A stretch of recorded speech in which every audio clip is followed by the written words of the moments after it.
9.1 exercise का question number 12 देखिए। 7 metre ऊंचे भवन के शिखर से केबल टावर के शिखर का उन्नयन कोण 60 डिग्री है और इसके पाद का अवनमन कोण 45 डिग्री है। टावर की ऊंचाई ज्ञात कीजिए। क्या करते हैं, सबसे पहले डायग्राम बनाते हैं। डायग्राम में देखो क्या क्या है, ध्यान से देखो, जितना कहता है उसी तरह से चलेंगे हम। 7 मीटर ऊंचे भवन के शिखर से, यानी कहां से देख रहे हैं आप? एक भवन के शिखर से। तो भवन ले लेते हैं पहले। हमने ले लिया ये 7 मीटर ऊंचा भवन है, ये भवन ले लिया जिसकी ऊंचाई कितनी है? 7 मीटर। ठीक है भाई, आगे क्या कहता है? इसके शिखर से, यानी यहां से एक केबल टावर के शिखर का उन्नयन कोण 60 डिग्री है। यानी इसके शिखर से कोई केबल टावर है, उसके शिखर का उन्नयन कोण 60 डिग्री है। इसका मतलब केबल टावर इससे ऊंचा है, तो इससे ऊंचा बना लो केबल टावर को।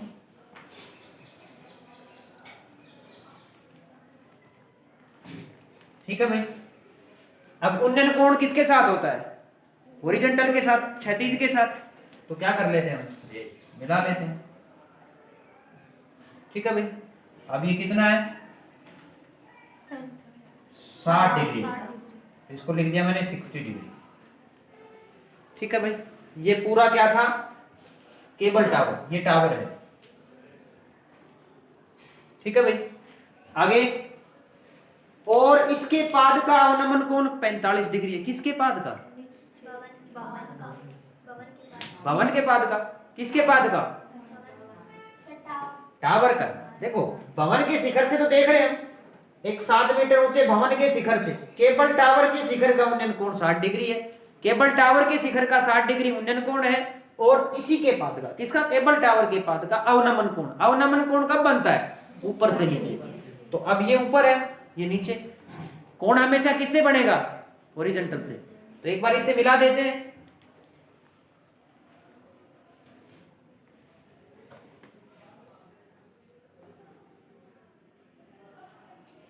ठीक है भाई।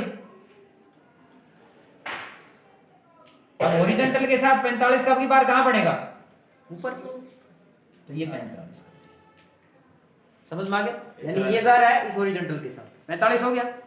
अब हम बना नीचे लेते हैं, इसको नीचे बना ले, यही बना लेते हैं। अगर ये 45 का है, ये दोनों समानांतर रेखाएं, ये भी 45 का। नाम लिख दूं अब इनका। अब अगर ये 7 मीटर है तो ये भी कितना हो जाएगा? 7 हो जाएगा। यहां से यहां तक तो 7 हो गया। और इसको मैं क्या मान लेता हूं? x। इसको क्या मान लेता हूं? x। ठीक है, ठीक है भाई।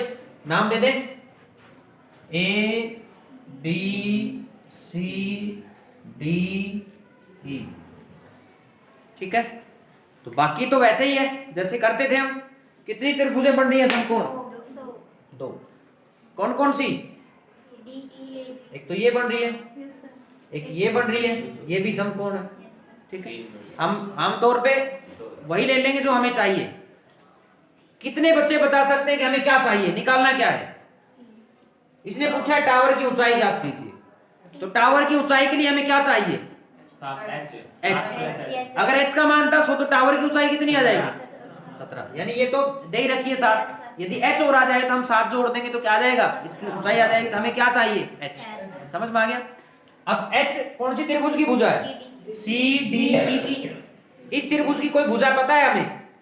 ये तो पता ही नहीं है, ये भी नहीं पता। लेकिन ये भुजा x है जो हमने मान रखी है ना, ये तो यानी इसकी भुजा है। कॉमन ही मान के चलो, ये जितनी ये आएगी उतनी ये है। ठीक है, तो पहले इस नीचे वाली त्रिभुज से हम क्या फाइंड आउट कर लेते हैं? x।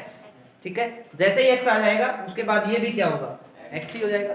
ठीक है, तो त्रिभुज का नाम बताओ क्या आ जाएगा? हाँ, देखो कितना आ जाएगा त्रिभुज, नाम बोलो। E हाँ सॉरी EAB में लगाओ। करें कितना हो जाएगा? डायरेक्ट लिख दूं? नहीं, डायरेक्ट आप लिखते रहना, भुजाएं लिख दोगे। बहुत क्वेश्चंस कर लिए अब, वो आप लिख लेना, मैं बता देता हूँ सीधा। कितना हो जाएगा? 7/x बराबर बोलो 10 45। शाबाश, बराबर। दिस इंप्लाइज 7/x बराबर, दिस इंप्लाइज 7 बराबर x की वैल्यू कितनी आ गई? समीकरण नंबर समझ में आया कि नहीं आया? अब हमें कौन सी त्रिभुज लेनी है? CDE। लिख दो इधर, त्रिभुज CDE में लगाओ, CDE में लगाएं। h बटा, अगर ये x है तो ये भी क्या आ जाएगा? x, ठीक है। तो क्या आ जाएगा आपकी बात? h अपॉन x, या एक बार भुजाई लिख लेगा, फिर इसमें लिख लेना आप पहले, CD बटा DE लिख लोगे ना? मैं सीधा अगला स्टेप लिख देता हूं, बराबर tan 60। tan 60 कितना होता है? h बराबर √3 गुणा में x, h की वैल्यू रख दें, x की, तो h कितना आ जाएगा? 7√3। इसकी 7 वैल्यू रखेंगे तो 7 गुणा √3, 7√3। समझ में आ गया? अब हमारे से पूछा क्या गया था? टावर की ऊंचाई। तो लिख दो टावर की ऊंचाई। टावर की ऊंचाई बराबर क्या आ जाएगी? h प्लस 7, h का मान रख दो, 7√3 प्लस 7, 7 कॉमन आ जाएगा, ठीक है, यही आ जाएगा, ठीक है। इतने मीटर पीछे इसके यूनिट लगा देंगे, ठीक है। किसी बच्चे को कुछ पूछना है? देखिए नेक्स्ट क्वेश्चन, क्वेश्चन नंबर 13।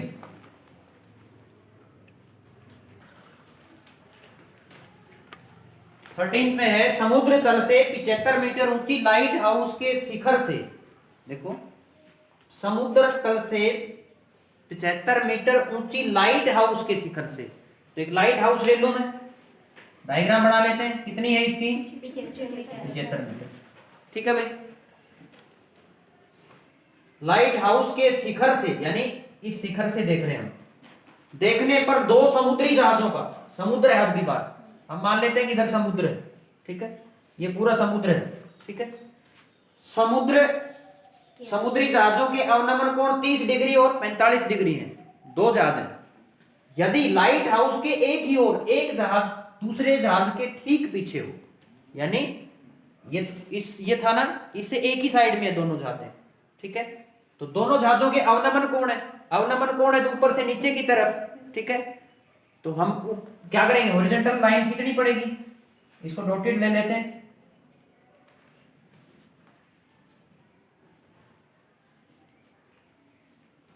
ठीक है भाई। क्या दे रखा है? एक जहाज ठीक दूसरी के बिल्कुल ठीक पीछे है, तो एक जहाज यहां ले लेते हैं, एक जहाज को यहां ले लेते हैं, मान लिया, ठीक है। कितना हो जाएगा? 35।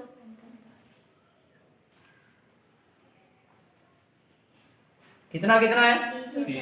30 और 45। तो 30 और 45, ये 30 होगा या 45? 30 होगा, क्यों? क्योंकि दूर है।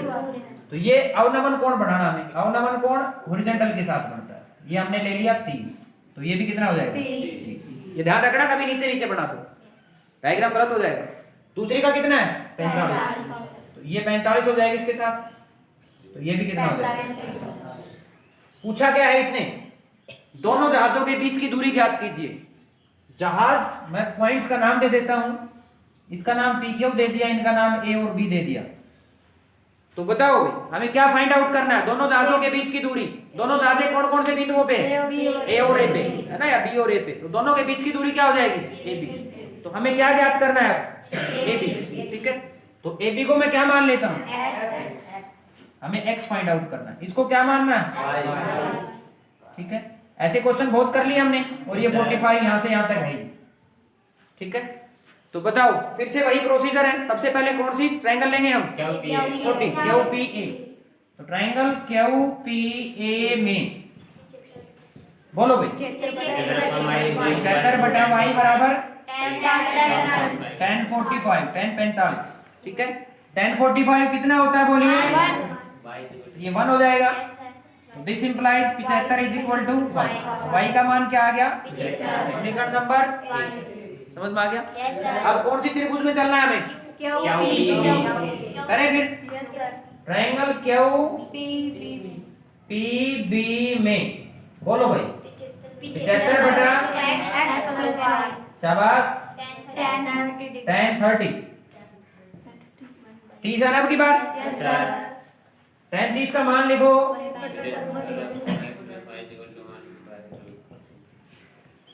ठीक है, आर पार गुणा कर दें x प्लस वाई की और 1 की गुणा कितनी आ जाएगी x प्लस वाई। 75 और रूट 3 की गुणा। समझ में आया? Yes sir. अब हमें क्या फाइंड आउट करना है? x। तो y का मान रख दें। Yes sir. y उधर जाएगा तो किसमें हो जाएगा? माइनस में। अब y का मान रख दो 75। सर रूट 3 रहेगा।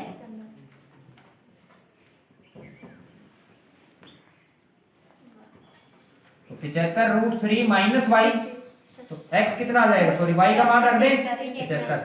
75 दोनों में से कॉमन आ जाएगा, कितना आ गया? यही हमें निकालना। फिर नीचे लिख देना आप, अतः दोनों जहाजों के बीच की दूरी बराबर 75 इंटू रूट 3 माइनस 1 मीटर। ठीक है भाई, यस सर। समझ में आ गया? Yes sir. सभी को? Yes sir. कुछ पूछना नहीं है किसी को भी? यस नेक्स्ट क्वेश्चन देखिए अब।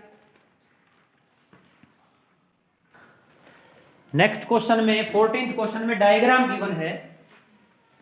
स्थिति ये दे दी कि ये गुब्बारा उड़ रहा है ऊपर आसमान में। ठीक है, कोई लड़की है जिसकी हाइट दे दी 1.2 मीटर। तो हमने इसको लड़की मान लिया कि लड़की है जिसकी हाइट कितनी है 1.2। इसकी हाइट 1.2 मीटर है, यानी यहां से यहां तक की दूरी 1.2 होगी। किसी भी एक पॉइंट उस पे टाइम पे गुब्बारे को देखती है वो लड़की, तो उसकी आंख से गुब्बारे का उन्नयन कोण कितना हो जाता है? 60 डिग्री। समझ में आ गया? तो गुब्बारा हमने ये मान लिया, तो गुब्बारा जो डिस्टेंस होगी जमीन से गुब्बारे की ये क्या होगी? ये लंबवत, हमने परपेंडिकुलर ड्रा कर लिया। इस लड़की की आंख से गुब्बारा है, इसका मतलब हमें हॉरिजॉन्टल लेना पड़ेगा। तो ये इसकी आंख से हॉरिजॉन्टल लाइन खींच ली, तो ये 60 का कर दिया। समझ में आ गया? फिर कहता है थोड़ी देर बाद वो गुब्बारा थोड़ा आगे बढ़ जाता है, आगे दूरी तय कर ली, और ये आंख से जो कोण 60 का था वो घट के क्या हो जाता है? 30 डिग्री। अगर घट रहा है तो इसका मतलब दूर जा रहा है गुब्बारा, अगर बढ़ता तो इधर आता गुब्बारा। समझ में आ गया कि नहीं आ गया?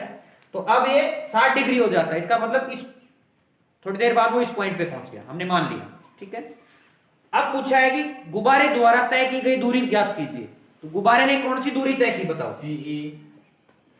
सीई या डी, इसको कोई भी नाम दे देता हूं, एफ। हमें डीएफ फाइंड आउट करना है। समझ में आ गया? और क्या कहा है कि गुब्बारा जमीन से कितनी ऊंचाई पे है? 82 है, 88 है? 88.2 मीटर। Yes sir. ये पूरी डिस्टेंस 88.2 है भाई, और जिसमें से 1.2 ये है, तो ऊपर वाली कितनी बच गई? 87।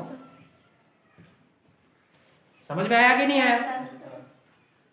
तो ये डिस्टेंस हमें निकालनी है, तो डिस्टेंस हमें नहीं पता कितनी है। ठीक है, तो मानोगे क्या? कुछ माननी है? तो इसको x मान लो, यहां से लेके यहां तक को मैंने x मान लिया, इसको मैंने क्या मान लिया? पॉइंट्स का चक्कर खत्म हो जाएगा। ठीक है, तो पहले कौन सी त्रिभुज लें बोलो? अगर ये 87 है तो ये भी कितना हो जाएगा? 87। ठीक है, ये भी 87 हो जाएगा। अब त्रिभुज का नाम लो। कौन सी त्रिभुज में? QDB में। बताओ कौन सी बटा कौन सी भुजा बटे कौन सी भुजा क्या होगी? इसमें 87 अब 2 बार आ गया ना, तो मैं नाम ही लिख देता हूं एक बार। त्रिभुज क्या नाम है इसका? QDB में। तो QB बटा QD है वो, QD बटे BD 87 बराबर क्या? 10 tan 60। ठीक है, QD की वैल्यू कितनी है भाई? 80 बटे x बराबर tan 60 कितना होता है? ठीक है, दिस इंप्लाइज x रूट 3 बराबर 87, और x का मान कितना आ गया? हरका परिमेय बाद में देख लेंगे, होगा करने की जरूरत पड़ेगी तो कर लेंगे। ठीक है, इसको इक्वेशन नंबर 1 नाम दे देते हैं। ठीक है, अब कौन सी त्रिभुज ले? त्रिभुज DFB में, डी नहीं PFB। कौन कहां बढ़ रहा है? पीछे देखो इस पॉइंट पे, ये पूरी त्रिभुज लेनी पड़ेगी। बोलो भाई कौन कौन सी भुजा लें? पी एफ बटा बी एफ बराबर 33। पी एफ का मान कितना है? इसके नीचे दिखाई दे रहा है क्या? दिखाई दे रहा है इसके नीचे? देखो फिर पी एफ का मान कितना है? 87। दिस इंप्लाइज 87 बटा एक्स प्लस वाई बराबर 1 बटा रूट 3। क्रॉस मल्टीप्लाई कर दूं भाई? क्रॉस मल्टीप्लाई करो। पहले इसी को लिख देते हैं, वेरिएबल के साथ x प्लस वाई की इसके साथ गुणा करेंगे तो this implies x plus y बराबर 87 रूट 3। यहां से हमें x की वैल्यू रख दें, y की निकालनी है तो y क्या हो जाएगा? 87 root 3 minus x। This implies y is equal to 87 root 3 minus 87 बटा रूट 3। बटे की संख्याएं कैसे सोल्व होती हैं? एलसीएम लेके करें, एलसीएम ले लें। यहां कर दो अब कितना हो जाएगा? y is equal to LCM कितना आ गया? रूट 3। ठीक है भाई, करो 87 गुना, इसको और छोटा करोगे क्या? और छोटा कर लूं? 87 दोनों में कॉमन आ जाएगा, गुणा करने की काफी सर उठ जाएगा फिर। देखो 87 कॉमन ले लेता हूं, अंदर यहां कितना रह गया? रूट 3 माइनस 1 बटा रूट 3। ठीक है, तो 87 को मैं बाहर ही ले लेता हूं, अंदर कितना हो जाएगा? 1 से रूट 3 को भाग करेंगे, रूट 3 आ गया, रूट 3 और रूट 3 की गुणा 3 आ जाएगी, माइनस रूट 3 से रूट 3 को भाग किया 1 आया, 1 और 1 की गुणा 1 आ जाएगी, 1 आ जाएगा। समझ में आ गया? y इज इक्वल टू 87 गुणा में 2 बटे रूट 3। नीचे का रूट हमें नहीं छोड़ना होता, परिमेयकरण कर देते हैं हर का, यानी रूट 3 से ऊपर नीचे गुणा कर दो तो y क्या आ जाएगा? 87 गुणा में 2 गुणा रूट 3 और नीचे क्या आ गया?